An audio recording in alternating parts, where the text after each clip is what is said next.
Selamat pagi buat Bapak Ibu sekalian. Kita akan mendengarkan terkait dengan topik yang akan kita presentasikan mengenai jalur rempah dan juga rempah di Timur Tengah dan juga di Eropa. Saya akan membacakan CV dari Elaene van Dalen. Elaene van Dalen is Assistant Professor of Classical Islamic Studies in the Department of Middle Eastern, South Asian and African Studies at Columbia University. Please unmute the participant. Thank you. She is a philologist working on medical, botanical, and agricultural texts from the classical Islamic world. Her research questions revolve around the transmission and the translation of knowledge, history of scholarship and writing, history of ideas, and philosophy of science. Professor van Dalen received her PhD in Classics and in Science History from the University of Manchester in 2017. And she also obtained BA degrees from Leiden University in the Netherlands and MA in Middle Eastern Studies from the American University in Cairo. Before joining Columbia University, van Dalen taught at the Universities of Edinburgh and Manchester, and she was also postdoctoral fellow at Université Catholique de Louvain in Belgium until 2018, and she is currently completing her first monograph which explores the social function of the medical commentary in classical Islamic medical teaching and research. She's also writing on topics related to early Islamic botanical theory and classical Islamic medical philology, and she has articles forthcoming on epistemology in the Nabatean agriculture and the medieval Hebrew witnesses of the Arabic Palladius. So she also published some articles on pediatrics in classical Islamic theory, and the other is on the subjectivity in translation. Hunayn ibn Ishaq, 9th century interpretation of Galen's ego in his commentary on the Hippocratic aphorism. So we would like to learn a lot about your scholarship related to our topic today, Cosmopolitanism of Islam Nusantara, but especially, of course, about the Islamic civilization in the classical period related to manuscript tradition. Please, the time is yours.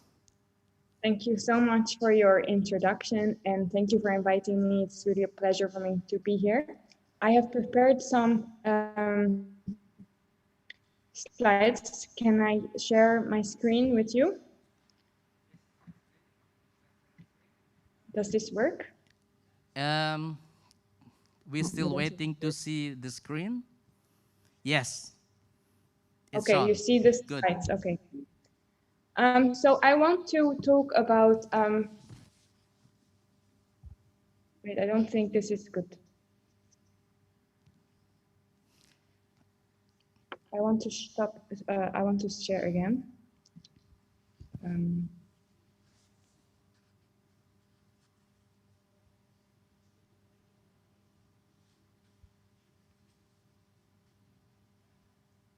Yes, this is correct.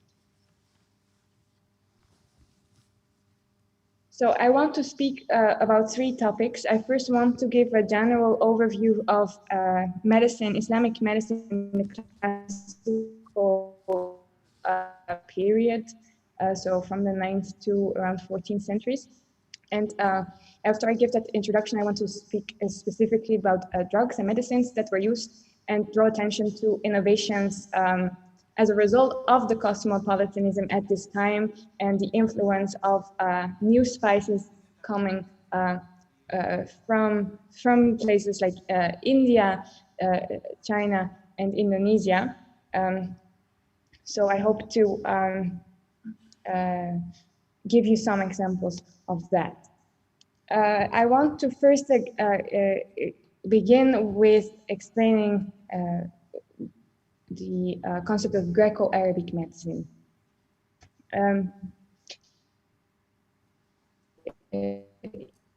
In the 9th century, what happened is we see continuation of Greek medicine as it was practiced in major centers such as Alexandria in late antiquity, which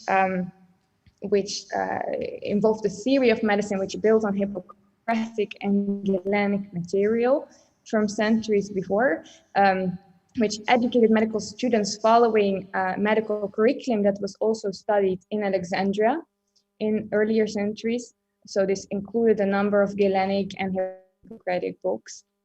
It followed a method of rational empiricism, which was used by Galen, and it involved practice such as different dietary treatment, drugs, surgery, cupping, and bloodletting.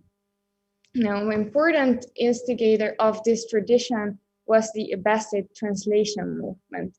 As the language of the new Abbasid Empire and earlier the Umayyad Empire changed into Arabic, a lot of scholarly works, when I say a lot, I mean most available scholarly works were translated from Greek, but also Persian and Sanskrit and Syriac into Arabic, also into Syriac, which was still used in the beginning. Now, this was very widely supported by caliphs, members of the elite, prominent scholars, and Nestorian Christians, Byzantines, Persians, all worked in this movement to translate text into Arabic, among which a lot of Galen's work, a lot of Hippocrates' works from Greek into Arabic. For example, by a translator called Hunayn ibn Ishaq, who lived from 808 until 873. He was an Nestorian Syriac-speaking Christian who studied more Greek in Byzantium and who translated all of Galen's work into Arabic. Also some from Syriac, also from Greek, and he also translated some Hippocratic works. On the left, you see an example of Galen's on the usefulness of the parts, which was first translated into Syriac, then from Syriac into Arabic by Hunayn's nephew, and then again revised by him. So in this way, a lot of Greek material that was studied before became accessible in Arabic from the 9th century onwards and continue to be studied. I just have this map of the period to show you the extent of the empire, the Abbasid Empire at the time in which the physicians that I'm talking about today worked. But you will see that the influence and scholarly exchanges crossed outside of these boundaries as well. This is another example, a very famous work by the Greek physician Hippocrates, who he was seen as one physician often. He had a collection of aphorisms that was translated into Syriac and Arabic, and here you see both the Syriac in one column and then Arabic on the other. And this was read and studied by many students. Now, after these translations, the medical discipline develops, and you have a range of physicians from a variety of religious backgrounds. So in the beginning, these first centuries, 9th century onwards, a lot of physicians are Christian, but also increasingly Muslim. There's Jewish physicians and Sabian, and they all work together in this growing paradigm of text translated from Greek. Now, major physicians that I want to mention in this tradition is Rabban al-Tabari, who wrote an early encyclopedia, the Firdaus al-Hikmah, Razi, famous physician, al-Majusi, Ibn Sina, and Ibn al-Nafis, who all, among many others, wrote influential medical works. The canon, of course, is a very famous example of Ibn Sina, which I'll come back to in a bit. So these physicians really established a medical discipline in which they worked building on existing theories, as I said, from Greek, but introducing their own interpretations and developing that further. To understand, as we're working towards the topic of drugs and practice, we need to understand a little bit how these physicians understood the body and disease and health. First of all, they saw medicine as an art that preserves health and removes disease. But what was the body and what was disease? The body was thought to consist of 4 humors: blood, phlegm, and yellow bile and black bile, which together mixed into a mixture, which when it was in balance, meant the person was healthy. But if there was an imbalance, if there was more blood than supposed to be, or more phlegm, or too little black bile, there would be a disease, right? There would be an imbalance of humors. Also, you could have a structural problem with one of the organs or limbs, and of course that would be a disease as well. This imbalance could be influenced by someone's age or their sex. Being man or a woman had this particular influence on the humors you had, but also non-natural causes such as the food you eat, the way you sleep, rest, exercise, your mood, and the air that you breathe. Right, we're still in the middle of a pandemic, but at that time when there were epidemics, it was thought to result from corrupted air that people breathe. I won't get into that topic today. So this system, the human body, was paralleled in the cosmos. So also in different seasons that were themselves could be hot and cold, but also with the stars and planets beyond the Earth, and also more locally in foods and drinks. So just as a human body consisted of humors that were parallel to particular elements, such as earth, fire, air, and water, everything on earth, human, nutmeg, etc., was also thought to consist of the same elements, right? And this was very important in the way people, physicians, theorized why particular drugs could cure certain diseases, but we'll get there in a second. I have some more introductory images. So the body, from the 14th century onwards, we have these illustrations of the body. We don't know for sure the source of these illustrations by Mansour Ibn Iyas. They might be copies of illustrations coming from the Latin world, but this is an example of how the body was understood and illustrated in that time, which is, mind you, 5 centuries later, from that translation movement that I just spoke about. Here we have a 16th century illustration of a physician taking a woman's pulse. Taking pulse was very important to diagnose patients. Treatment included different things, among which the practice of cupping. Here we see an illustration from Al-Hariri's Maqamat, where a physician is trying to pull humors from the inside of the body to the surface using this instrument. This is from the Islamic Art Museum in Cairo, right? To try and pull the humors to the surface so that they can leave the body. Other ways was administering drugs through which you could get rid of excess humor. So you could make a patient throw up or have diarrhea, or as has happening in this illustration in this bowl, use bloodletting to get rid of excess blood. Surgery was practiced as well. This is from a work by a surgeon from Andalusia called Zahrawi. These are illustrations of surgical instruments that were used at the time, and these are actual instruments from the Islamic Art Museum in Cairo from the medieval period. Now, in addition to these ways of treatment, right? So surgery, cupping, bloodletting, making patients throw up. Physicians also use diets. So it's very important to eat healthy foods, to remain healthy, or also to get better. Of course, to sleep well and exercise well, but they also use drugs. And that's where I want to turn to now. The theory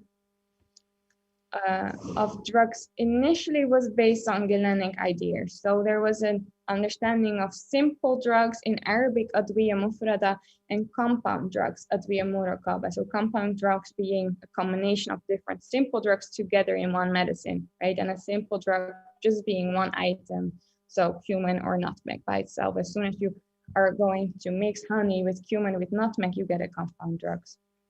Galen explains this in On Simple Drugs and in another work of his, The Composition of Drugs According to Kinds. Now, each of the simple drugs are believed to have certain powers, effects, and benefits.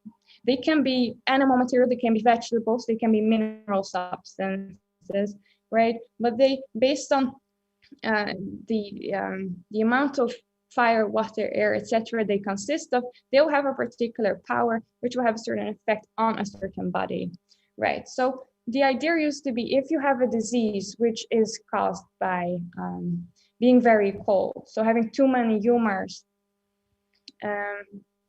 that will make the body cold, then what do you need to do? You need to restore the balance. So you need to give patient a drug that is hot and that will make the body hot again, right? So traditionally, these drugs, these mixtures of the drugs, right, needed to contract the mixture of a disease. So this is the theoretical ideas that were inherited from Galen.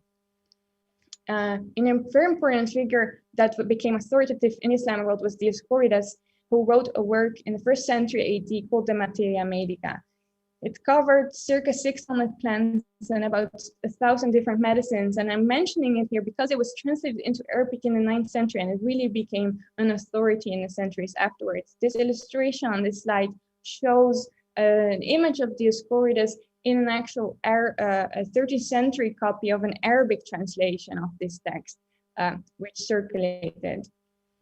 I have an example here of a particular drink that is the physician here is preparing to cure coughs, and it tells the reader to use myrrh, white pepper, etc., to pound them together, drink them with good wine, and put them in a clean bowl, and to drink the drug, the mixture after supper. This is another illustration from same Arabic translation where you see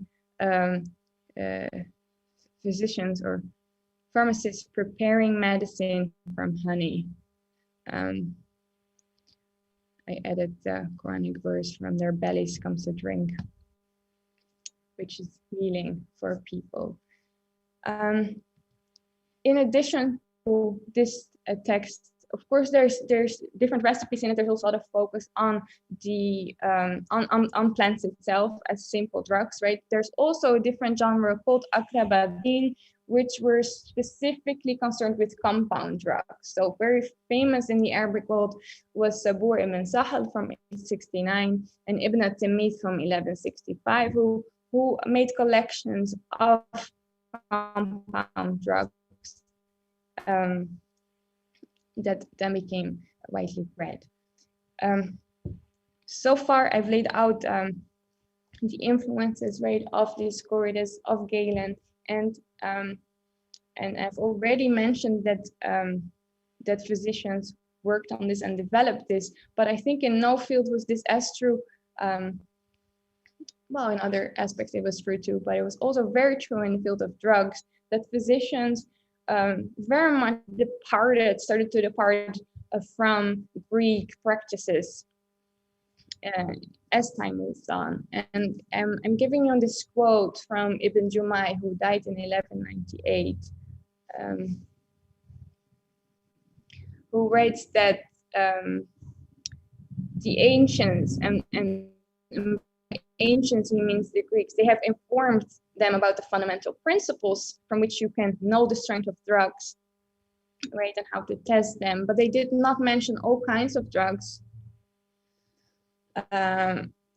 which physicians gather from all sorts of plants in their time in the 12th century and rely on, nor did they in the past comprehend all the benefits of the drugs that they mentioned. So they either didn't include all the drugs that they know in Ibn Jumay's time, nor did they understand the drugs that they did mention fully, right? So they overlooked benefits. So he's here explaining, and he almost has to defend this, that it's okay to depart from Galen, right? Because he's writing in a time where some would argue, well, that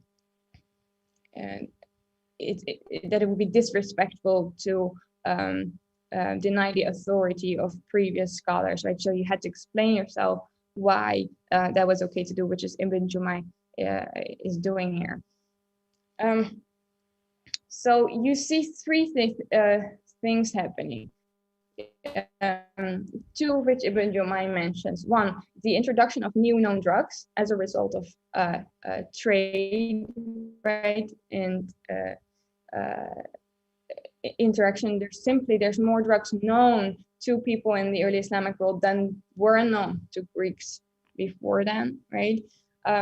You see the increase in knowledge of drugs that were already used, but also see, and I don't have a slide for that, but there's also a change in theory.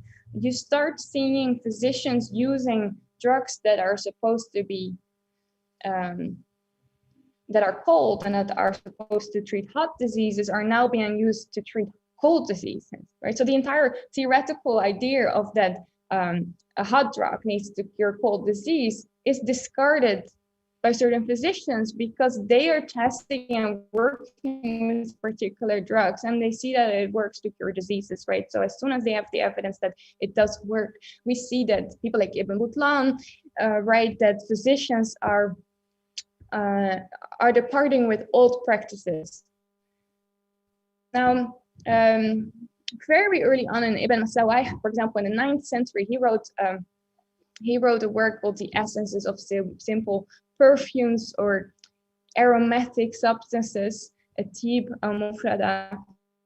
And he lists here a list of spices, right? For example, cloves and nutmeg that came from Asia, from Indonesia. So these were already used and known at this time. He also mentions some drugs that's really hard to identify, such as phalanga, also maize and jewel. This is from Helen King's work.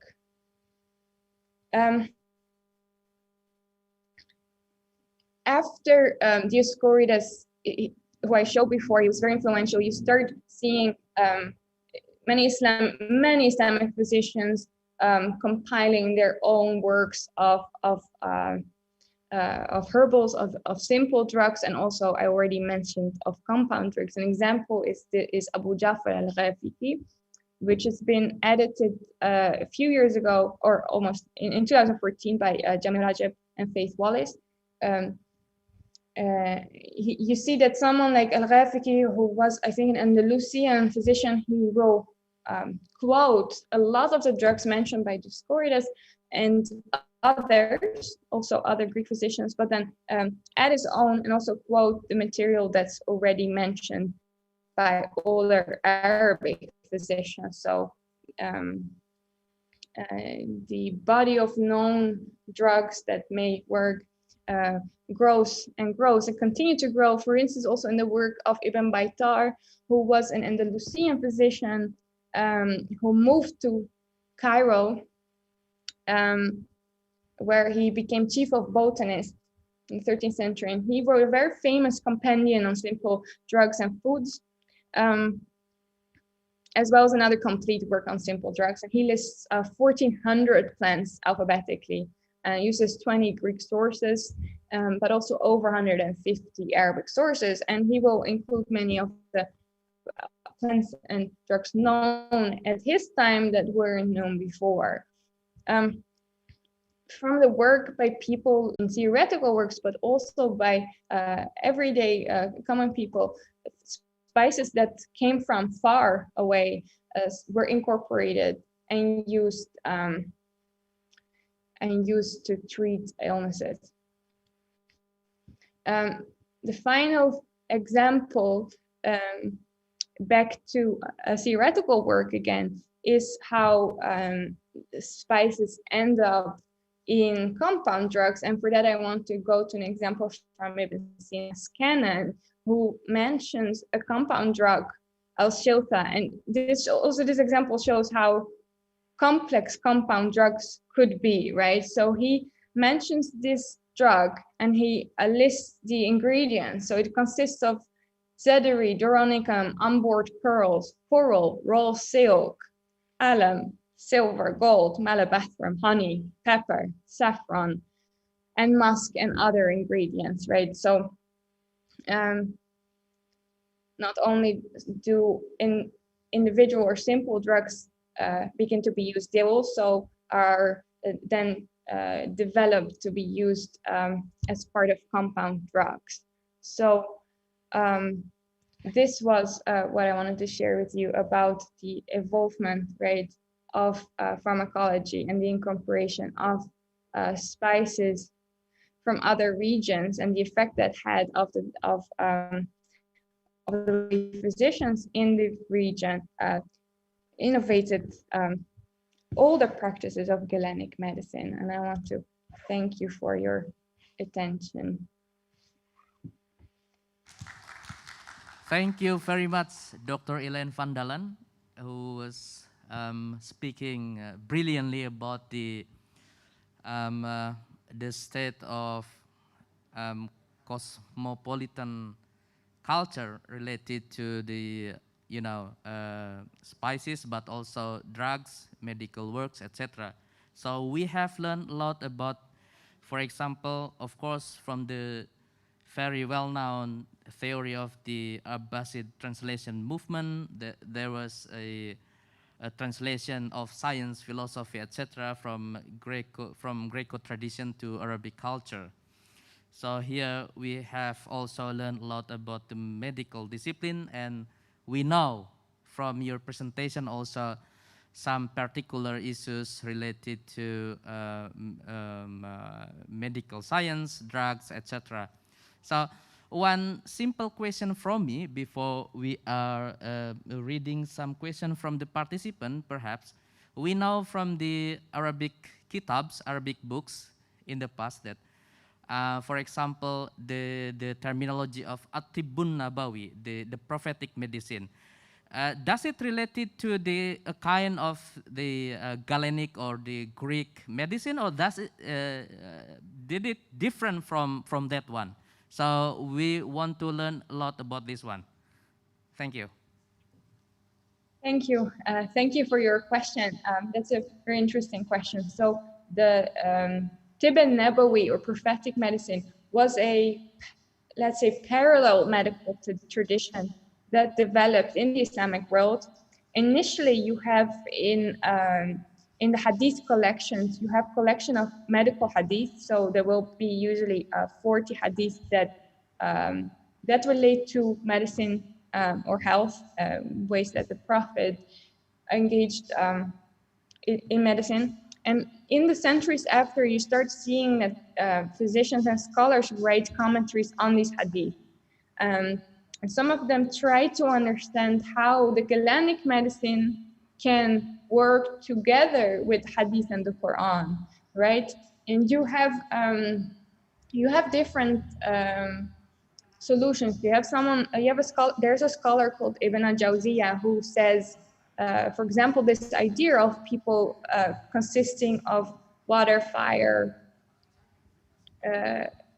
air, and earth. He says this cannot be true because if we read the Quran, then we see that fire is what the shaitan consists of. So human being cannot consist of fire, right? So he then changes the idea of these four elements. But in other places, he sees some Galenic practice and it contradicts with some practice he reads in hadith. And sometimes he thinks this hadith, this medical practice only worked in Medina in this time, right? So he says we need to read it historically. So that was a separate tradition that was also influential for many Muslims in Islamic world. But the tradition of Ibn Sina and Razi, the scholar tradition, was separate from that. Great, thank you. We have one question actually written in Arabic. Wonderful here. I would like to read Arabic first, and maybe my loose translation will be followed. Su'al wahid. وجدنا في كثير من الكتب الطبية العربية والإغريقية بعض مكونة الأدوية من البهارات مثل الفلفل والقرنفل والجوز طيب والقرفة والكافور وغير ذلك.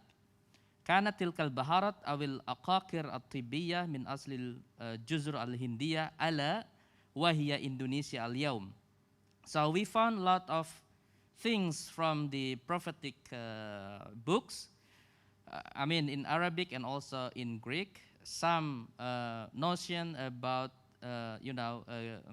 drugs and also spices, something like cornmeal, nutmeg, clove, etc. And there are also, this kind of spices. It comes from Al-Juzur al-Hindiya, so the archipelago of India, or Indian archipelago, which means it is Indonesia today. The question is, ما هو السياق الثقافي في تلك العصور التي تجعل بهارات أو الأقاقير إندونيسية تستعمل في كثير من أوصاف تركيب الأدوية الطبية ويظن أن تلك البهارات تملأ أسواق الشرق الأوسط وأوروبا في نفس العصور. So the question is, what is the cultural context of this kind of, the the transportation or the using of drug from Indonesia coming to the Middle East? Whether there are some kind of, the spices market in the Middle East or in Europe at the same time. Maybe you have some notion about the cultural context of this one. This is very interesting question written in Arabic. Thank you very much. Yes, thank you. I must say, I find that a very fascinating question myself too. I do think, as the asker of this question suggests themselves, that we need to place it in the context of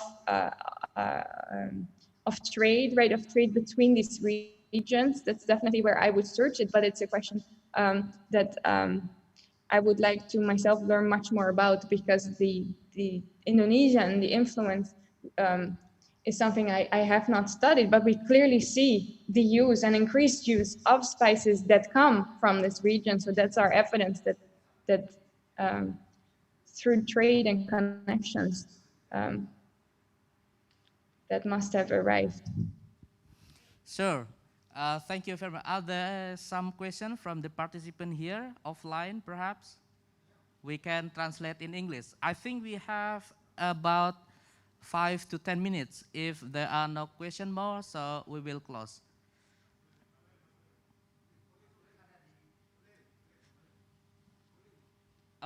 Mas Ulil, you would like to speak maybe directly to us?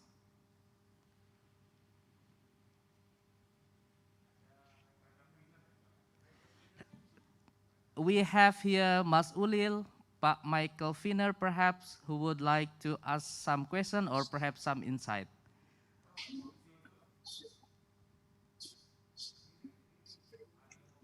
Yes, Mas Zacky. Yes, Mas Ulil, This is please. Ulil. Okay, please, Mas Ulil. I have no specific question for Dr. Elaine, but I enjoy her presentation. It's very wonderful. I think a future scholarship should be pursued related to the relationship between Middle East or Arab worlds, or Middle East in general, and Malay worlds, because as a gentleman that's asked before me previously mentioned, the substances that were used in drug making that we see in the Arabic works, as Dr. Elaine presented to us, was originally from Indonesia, Nusantara, and from Sumatra, perhaps from Java. Yeah. So I think that is a lacuna, a void that should be filled in the future, I guess. Yeah. Thank you. Thank you very much, Mas Ulil. Are there some comments or questions from the online participants? Aditya.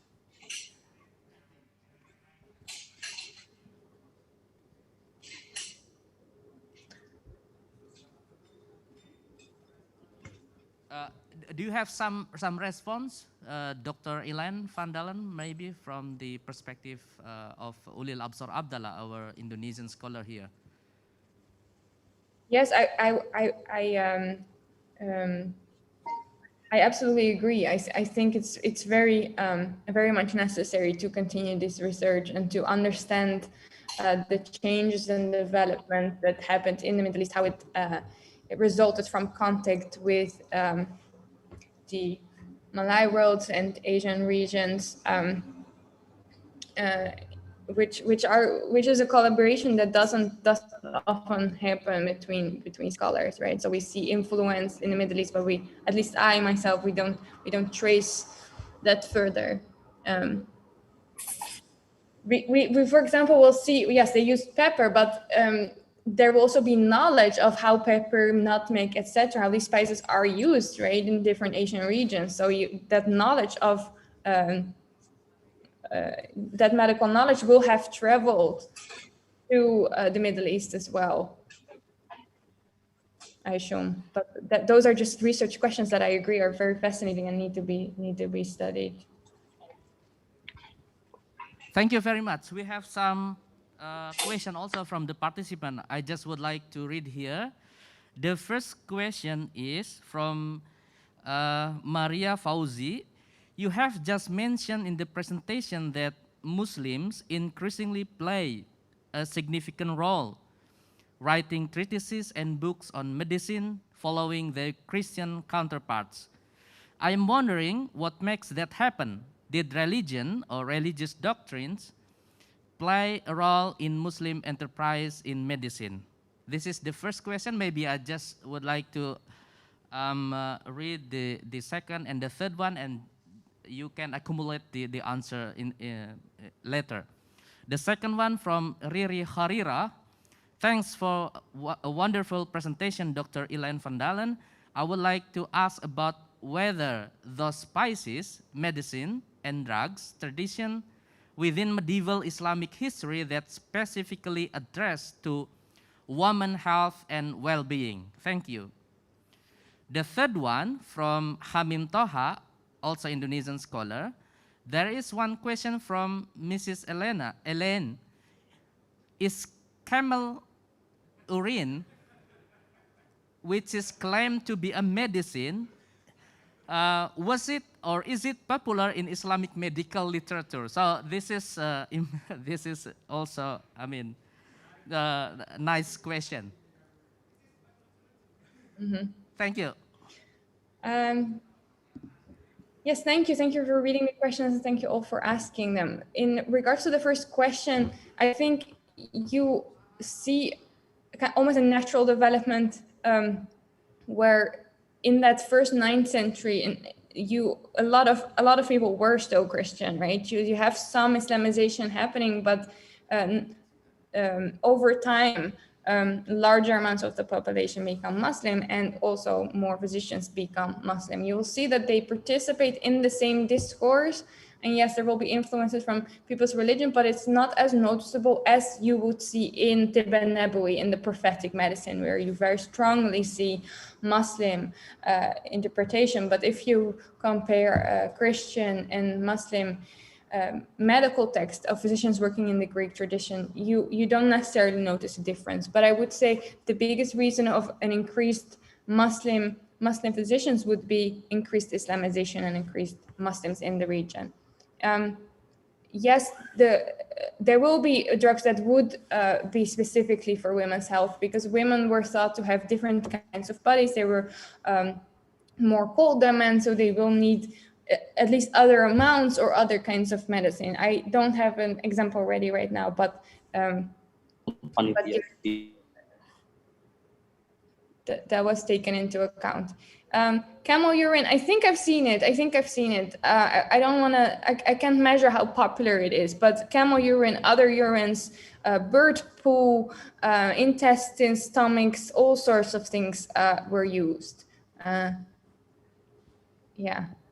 For your information. So I think those were the three questions that you read to me. Okay, thank you very much for your answer. I hear from the participant here that I would like to ask to Mrs. Elaene van Dalen. May I ask? My name is Mufti Ali from Banten. I would like to ask you, I found in the Dach register the information that the Sultan of Banten in 1670 was ill and almost passing away out of racun. And in the Dach register mentioned that he was severely ill for more than 3 weeks, and that information, of course, a very urgent information for the VOC in the Batavia. Therefore, it is informed very completely. And after several weeks, he recovered. I don't know what kind of medicine he used, and I'm sure that he was treated very, very well by the Orientalist or medicine.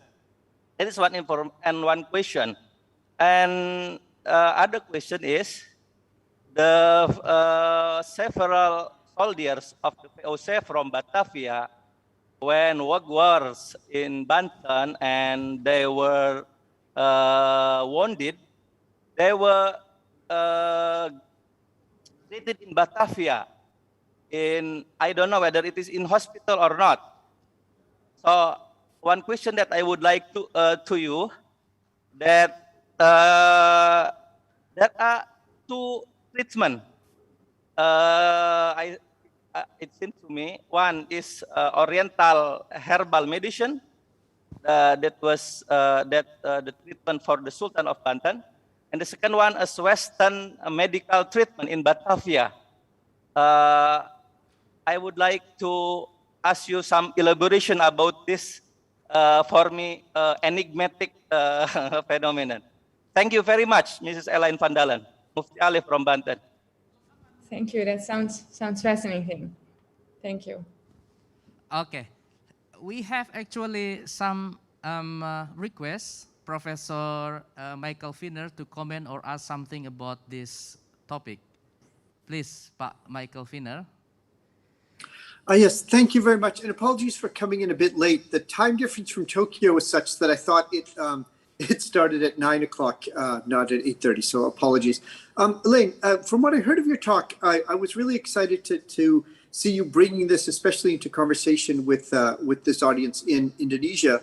And one question that I've had for a while, and I don't know if you addressed it earlier in the talk, is really about sort of what we might be able to find out from the sources about the perception of these kinds of drugs and spices coming from Indonesia. So in the materials for medieval Cairo, for example, or in Sina, wherever you're looking at, do you have a sense that the potency and the effectiveness of these drugs was linked to the fact that they were exotic and expensive and from far away and somewhat mysterious? Or was some of the efficacy because it was folded in with, and this is related to Ulu's question a little bit, folded in with practices that traveled along with the substances, right? That is, they knew that this could help reduce a fever. They knew that this could help to prevent blood clotting, that sort of thing. So in general, do we have any way of gauging from the sources you've been looking at how much of this was the exotic from afar quality and how much of it was really folded into established patterns of practice that Muslim mariners and merchants might have come into contact with as they brought these materials across the Indian Ocean? Thank you for your question. And I think it's a combination. So I think just to answer the first option, whether it has something to do with the exotic, I can actually speak to that there's some indication that that's true, not always, but there is such a thing as medicine for the poor and the rich. There's Gerrit Bos, who has published, for example, an edition of Al Jazar's work.